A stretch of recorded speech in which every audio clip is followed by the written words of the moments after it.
Welcome to the show, AJ Let's Talk Sports Podcast, YouTube, top headlines coming at you right now. Philadelphia 76ers star James Harden thrilled by reception in the home debut. Quote, the love, the fans, it feels like home, coming out of Philadelphia, PA. I used to live 20 minutes south of there in South Jersey, by the way. West Berlin, shout out. After a third straight sterling performance in a 76ers uniform, but in the first in front of the fans, Wells Fargo Center, James Harden declared Philadelphia feels like home. He's just exciting, Harden said after finishing with 26 points, 9 rebounds, and 9 assists. With the victory, 123-108 victory, I had them winning and beating the Knicks. Next, New Orleans Pelicans wear yellow socks to show unity with Ukraine. Bring awareness. Quote, the war is still going on, end quote. New Orleans, Louisiana wore yellow socks during the game Wednesday against the Sacramento Kings in a show of solidarity with Ukraine to bring more attention to the large scale of an invasion of the country by Russian military. Pelican center Jonas Valanciunas, who is from Lithuania along Russia's western border, said a day after the invasion began last week that war is not the solution. He spoke out again on Wednesday about that. Next,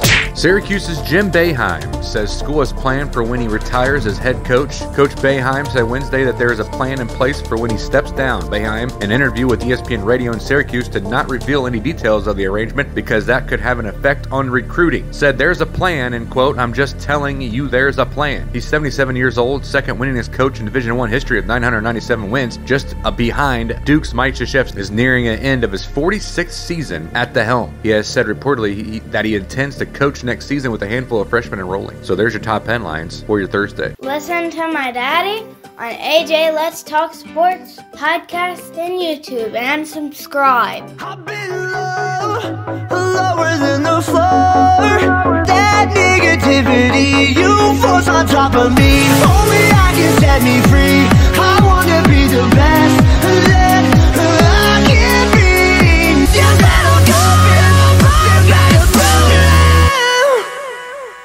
All right, what's going on, guys? Hope you enjoyed my lovely daughter on the intro and gonna enjoy her on the outro, which is the beginning of the show and the ending of the show. But anyways, so the top headlines is done.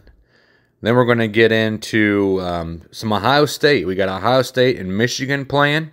Some predictions there. We have Michigan State. We have NCAA. We're going to talk about that. Talk about the Throwback Thursday. It's a Throwback Thursday show as well. And then tomorrow we're going to be doing PGA and UFC 271 just around the corner Saturday night. I think the prelims are at 7 and the main card's at 10 o'clock, and that is Masvidal versus Colby Covington. So that one's going to be a thriller there. $7 for the game in Value City. There's some cheap tickets in Columbus if you want to go, boys. I'm just letting you know. So anyways, let's go ahead and take a look at some of these articles and everything and my key thoughts here with Ohio State. So I was able to watch a couple of games on ESPN Plus, and their last game, not the Nebraska game, but the one Maryland game that was on regular TV, I think CBS. They're not looking very good. They definitely look tired. And they had a lot of games, a lot of away games, came back for this home game against Nebraska and got a loss there. Really struggling. Zed Key was absent from the entire game, not very good. Ohio State's 18-10, ranked 23rd in the nation. But they keep dropping, and it seems like they're going to keep moving down. And I don't even know if they're going to be ranked when March Madness starts. They were a 4 seed. Now they're looking like they're going to be a 5 or 6 seed in the tournament.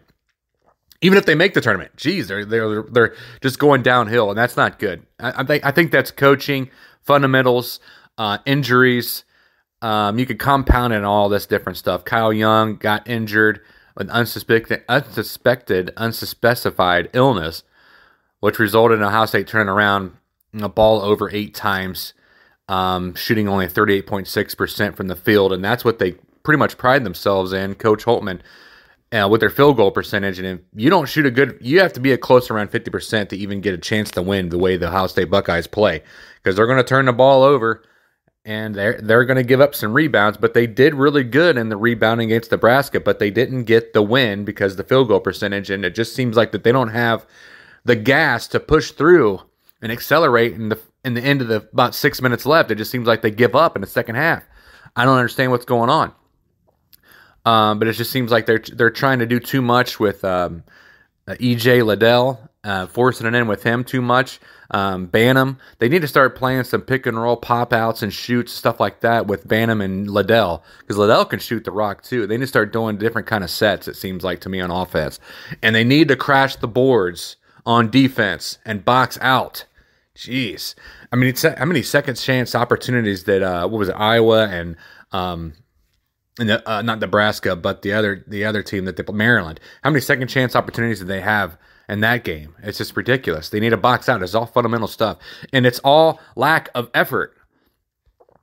So Coach Holtman is an opening statement here. Obviously, they played well, and I want to give them credit first and foremost for a win. We have absolutely got to do some things better, and we're going to work on that. So back-to-back losses to teams in the bottom half of the Big Ten. This is what Coach said. We have to defend better than what we are doing right now. It comes back to that. We have to be more connected on the defensive end. And then I thought we really pressed defensively once we got down a bit. And we had some unique lineups, obviously, but we pressed too much, end quote. So here's Kyle Young. On Kyle Young and Zed Key's absence, Kyle had been ruled out with an illness. He continues to be evaluated. So that's end quote. So Kyle Young brings a lot of energy to this team, and missing him is going to be really tough. I don't know how they're going to overcome that. So Ohio State men's basketball versus Michigan State preview. Let's see. It says it's been a rough 72 hours here with number 23 Ohio State. And like I said, they're probably going to be lower than that after the rankings come out. They beat Indiana in overtime, and then Illinois on the road. 18-9, 11-7, position themselves for a possible share of the Big Ten title, but lose to Maryland and Nebraska. That was at home, by the way. Maryland was away. Buckeyes struggled to get on offense, and Maryland guards Fats Russell and Eric Ayala combined for 50 points in that loss, 75-60. So, yeah, it's just not looking very good. I was just going to throw some stats out there, but the top 4 seed in the conference tournament is a double bye and an extra day of rest. That's what the Buckeyes definitely need, but I don't know if they're going to make it. Similar to the season, it's been a roller coaster for Tom Izzo and Michigan State as well, lacking a true star in the Spartans. Leading scorer Gabe Brown, who averages 11.4 points a game. He is a lone Spartan who averages double-digit scoring, so not that many good players on that team, at least star players, but they get the job done collectively. Michigan State is more consistent on both sides, but are not nearly as good on offense as the Buckeyes. Ohio State is thin too. Graduate transfer Seth Towns is down for the season. Senior Justin Sewing, the forward, doesn't have a timetable for his return. And then Zed Key is just walking around in a boot after an ankle sprain against Maryland. And then Tuesday, graduate senior Kyle Young, we talked about that, left to contest against Nebraska with an illness. So on top of that, point guard Michi Johnson has battled injuries all season and only played 2 minutes against Nebraska. So guards Cedric Russell and Eugene Brown were both seen limping after certain plays. So Jamari Wheeler had to pick it up and then took a knee to the head diving for a loose ball against Nebraska. So Jamari Wheeler's not right. But I still think Ohio State's going to win. The Buckeyes have beaten Duke. They have beaten Wisconsin by 18. And then they just won a week ago against Illinois, at Illinois in Champaign. So they have the talent and they have the ability to win. It's just if they need it. Liddell, like I talked about, Liddell and Branham are one of the top duos in the conference. They need some production from somewhere else. They need to step up on the 3 games. Like I said, pick and pop, step back and shoot, inside-outside game all day, every day. ESPN BPI, Ohio State 71.1%. And then I have Ohio State beating Michigan State. That's going to be on ESPN at 7 o'clock, like I said. So watch that tonight. But here's some team stats for Ohio State. I was wanting to look up some team stats for you guys and to show you what I mean when I talk about some defense and all that stuff that I talk about Ohio State. Points per game, 74. It's not that high, 108th overall. They only have 3 field goals a game, 14 free throws. Let's see, points per game differential 5.9, rebounds per game, they're 32.4, they're tied for 166th place, which is not good. 47.2%, which is their best team statistic, is 36th overall for the field goal percentage.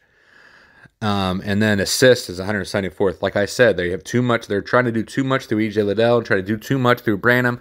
Passes, work the ball around, work your key matchups, get some pick and rolls, pick and pops, inside out game. I mean, you got the talent to do that. Come on, Coach Holtman, you got to do this stuff. And then defense, fundamentals, defensive rebounding, defensive blocking out. Pick a man and box him out when the ball's up in the air. And don't just go where the ball's going. Anticipate where the rebound is going to go after the miss. This is just real simple stuff. Work on that. Work on defense. Get your guys in shape. I would probably rest them for a day. Not do too much. Maybe just do some film study for a day just to get some relaxation in because these guys are really, really tired. So we gotta step it up. This is the end of the season. We gotta win against Michigan State. We gotta get a W against Michigan, and then go into the March Madness. Hopefully at a 4 seed, to get a double bye because we need to rest. So there's that. Now we're going to be looking into the NCAA basketball. That was our Ohio State special, and that was pretty much all me right there because I did my research, boys. So we got 8 teams. This is according to Sports Illustrated. 8 teams with the best odds to win an NCAA tournament. Surprisingly, number 1, Gonzaga, is at plus 400, chance to win it all. And then we got Arizona Wildcats. This is a surprise for their season. Number 2, they're at plus 600. Wasn't ranked in the AP preseason rankings, but the team kept winning. Started at 11-0. Now they're sitting at 27-3 after beating USC with the Pac-12 regular season title. 2 SEC teams. Number 7, Kentucky. That's my family's team on the dad's side. They live right down there by Lexington. Never been to Rupp Arena, though. I always wanted to go. So, Grandpa, you get tickets. I'm going. Number 5, Auburn. Enter the month with the 3rd and 4th best odds. Kentucky is sitting at a plus 800. And then, let's see, Auburn is sitting at a plus 1,000. So they spent number 1 for about a couple weeks or so at number 1 spot. But then number 4, Duke, and number 8, Purdue. Here comes finally a Big Ten team coming out of nowhere. Tied with plus 1,200 odds to win the title. So if you want to throw some money down for Duke and Purdue, please do so. Number 3, Baylor, and number 6, Kansas round out the top 8 with plus 1,400 odds. So those are kind of picks right there. And there's your top 8 teams. And then we're going to go into UD Arena, and I'm going to talk about myself for a second because I am currently enrolled full-time in college, and hopefully people are listening to this right now because I need an internship. I'd like to get a paid internship. So check this out, UD Arena to host 35 basketball games in 20 days. Yes, I live right here in North Dayton. So now that March is here, that means a lot of basketball is going to be played at UD Arena, and I've contacted the athletic director there. And I'm not going to throw some names or anything out like that, but I am trying to get a paid internship with the University of Dayton. So if you are listening, please call or email or whatever you have to do to get this done. Phones are ringing off the hook at UD Arena. Thousands of basketball fans will take over Dayton this month. Do not drive downtown Dayton during this time. I'm telling you that much. The first 4, along with the Dayton Flyers men's game. Let's see. Shelley Burrell has worked at UD Arena for almost 20 years, and this is still the most exciting time for the job. It's kind of fun, really, she says. For staff in UD Arena, it's all about making things happen and creating a great experience for fans and teams. I have been to UD one time and played on the court long time ago. But yeah, I'm trying to get a hold of these people, and hopefully the athletic staff will get a hold of me, and I have a person of contact there, so that would be really awesome, especially to work during this March Madness time. But anyways, so there's your Ohio State, your NCAA March Madness special coming up. It's right around the corner. The selection, like I said, is going to be March 13th.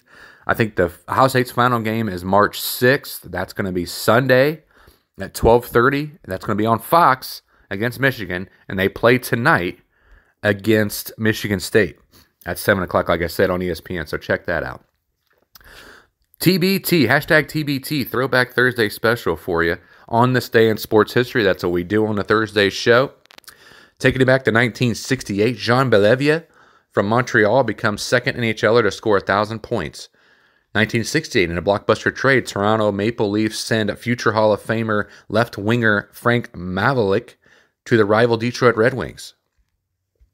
On this day in sports history, March 3rd, 1981, Isles' Mike Bossy, ninth and final hat trick of season 4 goals. 1984, when I was born, Peter Ueberroth, elected baseball commissioner, effective October 1st. 1991, David Boone completes 10th Test cricket century. Don't know what that means. 1992, check this out. Charges are filed in Florida against New York Mets' Darryl Boston, Vince Coleman, and Dwight Gooden of rape. That was dropped in April, though. 1994, U.S. Revenue Service investigates Darryl Strawberry. That was my dad's favorite player. On this day in sports history, March 3rd. Let my daughter finish you out here. Love you guys. Get your sports needs at AJ Let's Talk Sports. Hope you have a good day, guys. God bless. Tip your waitress.